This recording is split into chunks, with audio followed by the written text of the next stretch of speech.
grew up in Germany, and then your schooling was in Germany, your college also. And this is where things are never normal in my life. So from an actress to education, how Yes. did this transition? I mean, you said a lot of disruptive things in your life. So I did my postgraduate certificate in education and I loved it. And I realised that actually this is what I needed to do. Okay, I love all that you have done, but the first point is that you started your career in Eritrea. I mean, of all the places in Africa. Would you be interested in going to Eritrea? They're looking for educational specialists. And of course I said, yes. let's do that. What was those early years of you as a teacher in Eritrea? I learned such a lot from being in Eritrea about humility, about resilience, about the magic of people and connections. But now let's talk about King's College India of all places and Rohtak, and then you were talking about India. How is it a beautiful country to be in? The school lives and breathes British education while celebrating and acknowledging the cultural context of where we are and what Rohtak and India can bring to our students as well. Okay.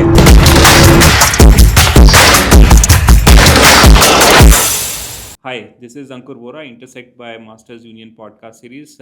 We have yet another distinguished guest here today with us. We have Miss Helen Bowen, the head teacher at King's College, Rohtak in India. Helen, what an honor to have you here with us. Thank you so much. It's a pleasure. Thank you for accepting our invite. Intersect by Masters Union podcast series has been running for over a year now. We have had the honor of having many senior high school leaders, university vice chancellors, entrepreneurs who have been part of this series. And this series is an opportunity for us to celebrate and know more about high achievers like you that sit in this chair. And we all have come to follow you, admire your work, admire your energy, and the work that you're doing in building communities wherever you are is inspiring. And this is such an honor to have you here. As I was mentioning, I mean, I love all that you have done, but the first point is that you started your career in Eritrea. I mean, of all the places in Africa, and having traveled myself in Africa to about 18 countries, I know how even today in 2026, Eritrea is not a very accessible country. So we'll come to Eritrea. But before that, I just want to understand also about your global experience. I mean, you have traveled the world, served communities across Africa, Asia, and now you are in India. I think multiple countries, I mean, over double-digit countries you would have served. And what a wealth of experience you would have had in all these cultures and building schools, building institutions. So before I dive into all this really exciting stuff, I really want to understand a little bit about your family background, the city that you grew up in, early education journey, the school, the college, your family background, anything that you want to highlight from your early years. Thank you. Thank you, and thank you for such a lovely introduction. I really do love talking about my upbringing. So my father was a head teacher of a primary school, and my mother was also a teacher. And when I was 7, they decided that they were going to move to Germany. Okay. So with the British Army, my father was teaching at or head of school of a military school. And so for 10 years, I grew up in Germany.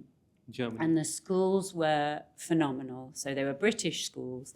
We had the support of the military. In Germany, this was near Dortmund, which is near Dusseldorf, so in what was known as West Germany at the time.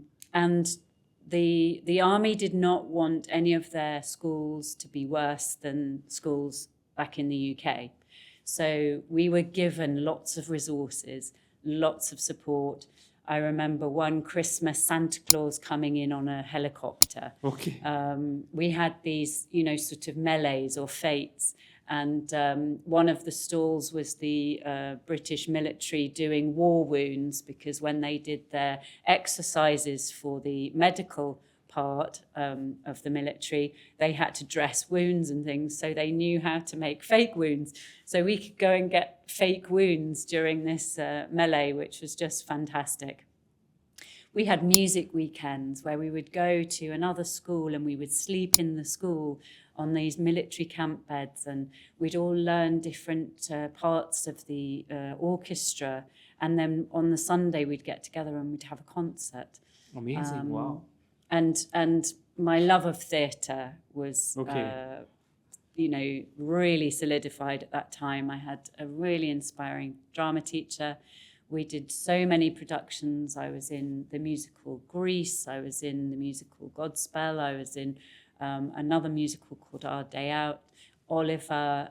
It was just a really magical time for me, and a magical time growing up. And I really wanted to make sure that magic could stay alive, beyond my school career. Okay.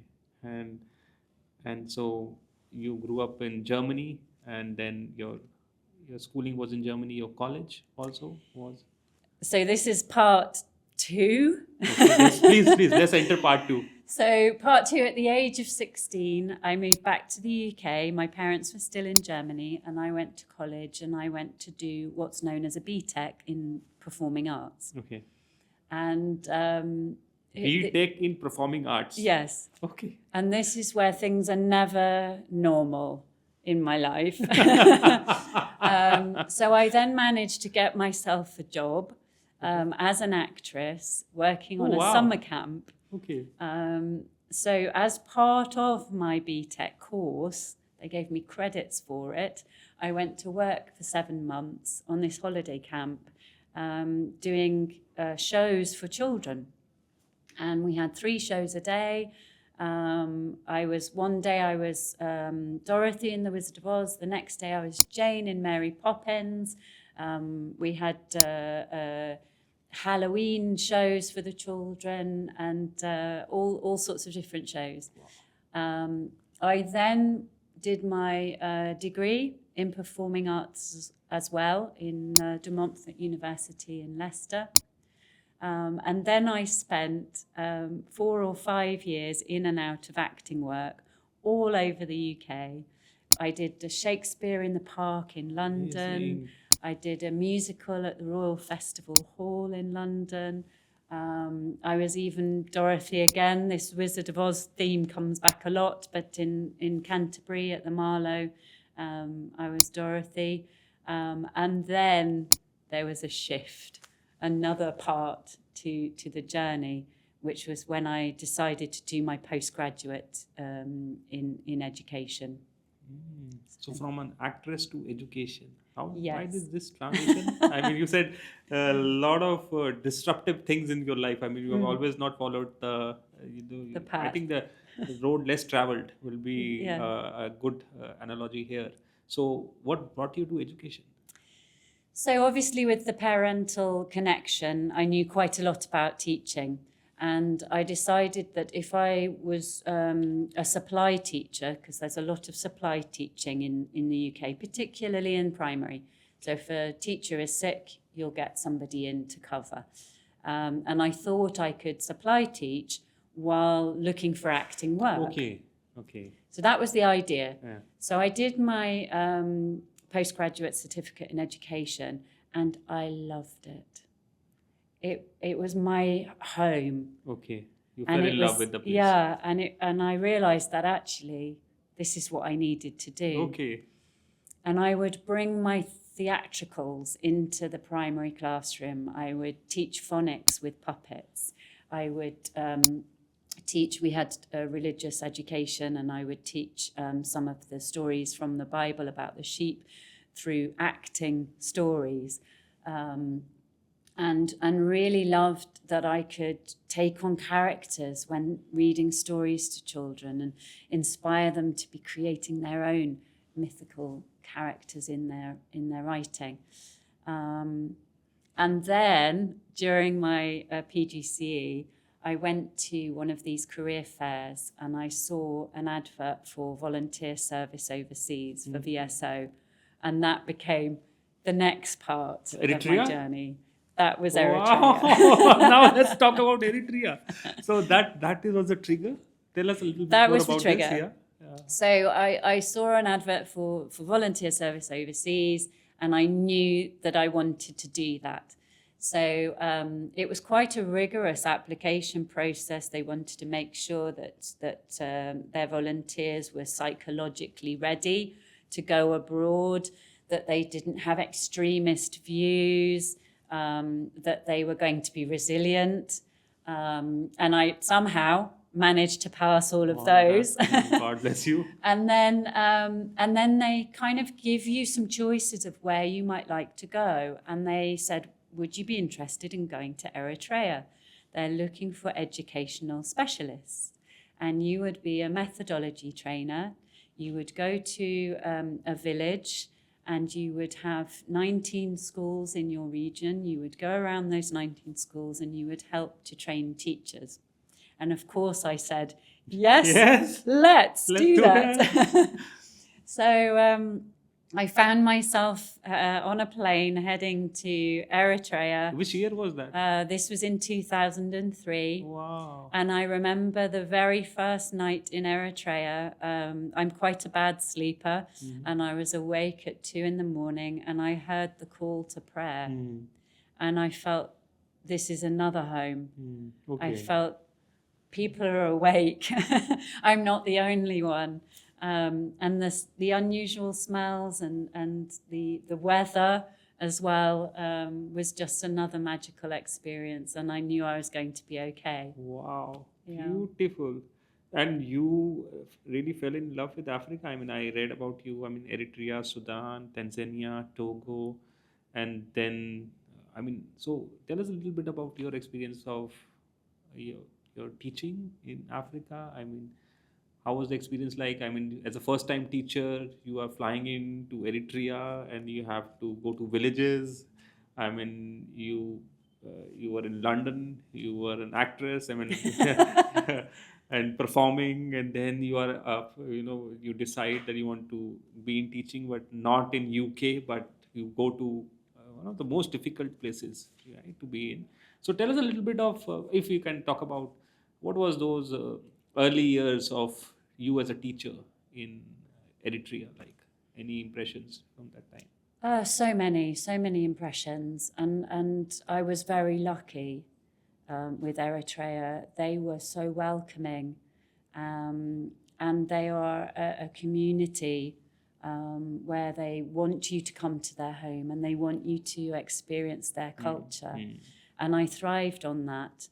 And the schools, they are very similar to India in that they're very eager to learn. No. They have a thirst for education, which was inspiring. And so, they were wanting to learn from me, and I wanted to share what I had, and I wanted to meet people. And I remember I had to go to one of these schools in the middle of nowhere. It took 2 hours to get there on non-existent roads. And I sort of knew the direction I needed to go. And I was on a motorbike. Motorbike? Yeah. And I was sat at the top of this path with boulders leading down. And I sat at the top and I was sort of thinking, am I going to do this? Am I going to do this? Yes, I'm going to do this. And off I went. And then when I arrived at the school was, the students were sat on stones underneath a wooden hut with, leaves as the shelter, with this magical teacher who had nothing, no resources, and yet he was teaching an inspiring lesson to these students. And I thought, if that teacher can do this, anyone can teach. There's no excuses. Amazing. He didn't have a photocopier. He didn't have worksheets. He didn't have a computer. He didn't have smartboards, whiteboards, and yet they were engaged, they were motivated, they were excited, and they were learning at the same time. So I think I learnt, when you do your volunteer service overseas training, they say to you, you will probably gain more than what you're able to give. And I think that is true. I learned such a lot from being in Eritrea about Amazing. humility, about resilience, about the magic of people and connections. God bless you. And there are so many similarities throughout the world. Lots of people just want to, do the best for their children, to improve living, Absolutely. to enjoy being with one another, Absolutely. to laugh, So and true. and to be kind. Absolutely. It's so true. Thank you so much for validating my own strongly held belief after my own travels. I mean, in these many countries also. But, your experience is amazing. I mean, Eritrea, Sudan, Tanzania, Togo, we talked about. And then you came to Asia, you worked in Mongolia, Thailand, China, Turkey. Uh, so you decided that you would be traveling around the world and teaching and building institutions. So what made you uh, go to so many different countries and cultures? I mean, yes, you are an educationist, yes, you are an actor, but I think you can also be a traveler. I mean, and you enjoy. I think that's my assumption now, and you can validate it if that's correct. That you enjoy different cultures and meeting people and helping, contributing to their own growth story. What made you travel all over? You definitely gain more by living in a country than you do as a tourist. Yeah. Even in America, actually, if I may diverse a little bit, I was in Togo living there, and I said to an American friend, I'm going to go to America. And he said, I'm going to set you up with some of my friends. And instead of staying in hotels and going to tourist places, I stayed in his friends' houses. And they took me to their local swimming pool club. They took me to their local bars. They took me to their local parks. And I really got to know how a local person lived Local culture. and experienced the culture. And I think that's even more so when you live somewhere. And it surprises you. Mongolia was not on my list, but it stole my heart in the same way that Eritrea did. You feel so liberated in Mongolia. The scenery is vast and huge. You can go anywhere. There's no restrictions on where you can go. You can have your tent with you and you can pitch up anywhere. Wow.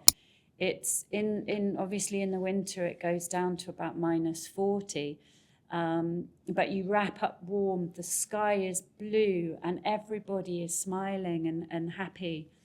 And likewise with India. India wasn't necessarily on my list. Yeah, what brought you to King's College? That was my next question. But on Mongolia, I've been to Ulaanbaatar once, and I remember the flight I took from via Hong Kong to UB. I have a couple of really good friends in UB.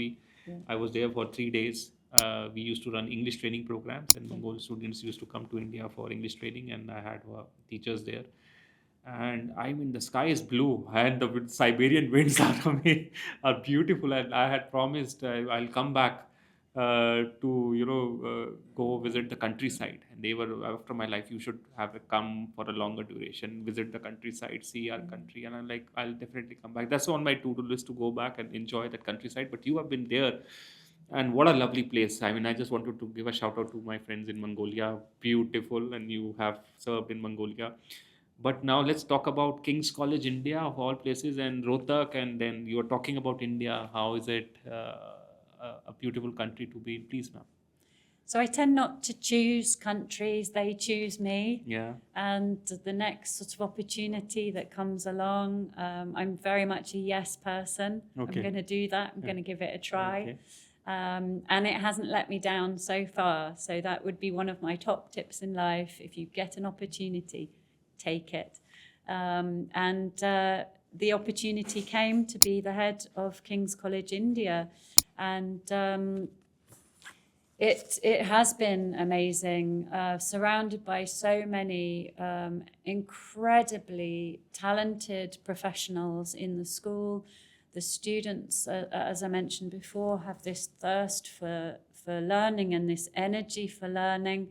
It's a joy to be there in the morning and greet the students as they're coming in through the gate, and generally they're skipping in, and then we'll have these small interactions. There's one of my students who loves cricket, and so we have a little joke about cricket and who's the current winners in cricket.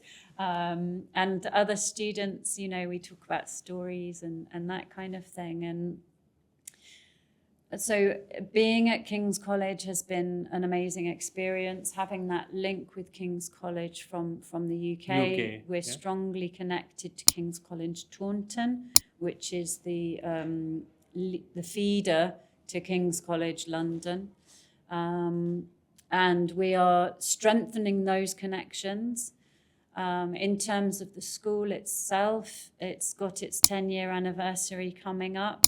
So congratulations. Thank you. We're celebrating that past, that history that we've built at the school, but we've also got an eye on the future. We've recently joined with TICE, and we're also going through our COBIS accreditation, so that's the Council of British International Schools, and they're making sure that the school lives and breathes British education while celebrating and acknowledging the cultural context of where we are and what Rohtak and India can bring to our students as well. Wow. And you've been here for over a year now as the... Coming up to a year. Coming up to a year. And you're enjoying Rohtak? I'm enjoying Rohtak. Rohtak is green and spacious and quiet. And then I'm enjoying the rest of India, particularly Delhi.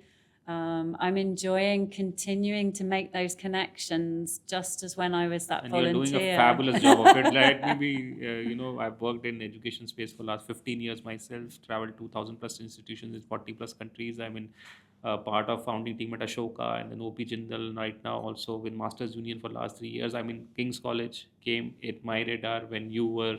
What a job you're doing with passion and commitment of representing King's College. It's a brand, yes, but any new institution takes time and takes a lot of advocacy. And you do some fabulous advocacy for King's College. And I must commend you, and congratulate the promoters at King's College for having you as their brand ambassador and leader. Thank you so much for whatever... for the effort that you're putting in ensuring that King's College, I know working in India for last many years, Rohtak is not supposed to be a traditional city for education.